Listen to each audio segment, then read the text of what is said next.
Sony and Marvel Studios made $2 billion with the last Spider-Man film being a giant multiversal romp. Well, okay, a multiversal dump considering they just threw the characters in there and then the multiverse started to factor into it. And now we're hearing that the recent discussion in regards to changes to Spider-Man 4 is Sony winning out by forcing the next film to be another multiversal film. This time including more Spider-Man.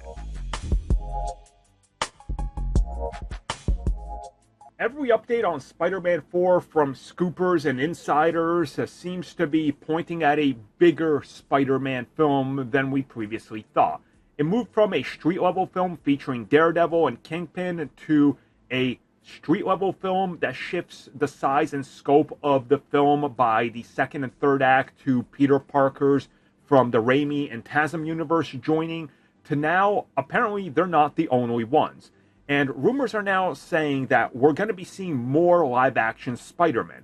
Whether it's 2099's Miguel O'Hara, that's going to be making his live-action appearance, and also Miles Morales, along with other Spider characters that Sony allegedly wants to test on film, such as Spider-Gwen, another Spider-Woman, or one of the ones from Madam Web, and possibly even giving us a look at Ben Reilly, and even the Spider-Noir Nicolas Cage version from TV, that they more or less want everybody to be included in this film. So they essentially just want Spider-Avengers, which I get it, and I get that people are going to be super excited and clap, and all the cameos are going to be great, but I'm sticking with my stance of, can we not do this fast? Like, it feels too soon.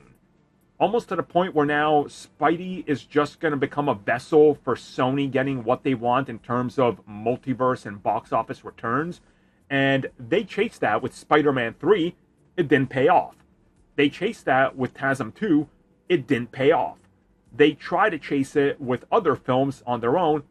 It's not paying off. I understand that they get Marvel Studios can do it, but that's going to limit the growth of Peter Parker, and how does this then affect Sony's plans? Because make no mistake about it, when Sony gets $2 billion off this film, if it's what happens, 2099, Spider-Gwen, and who knows what else will be greenlit by that following Monday.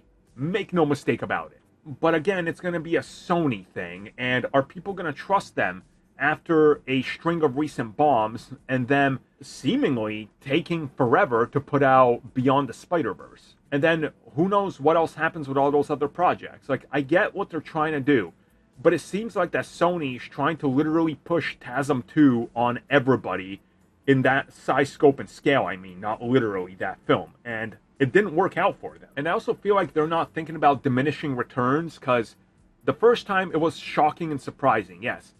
But is it going to have the same effect the second time when you see these characters come back? And then possibly a third time, depending on when this film comes out. Especially if it's coming out in 2026.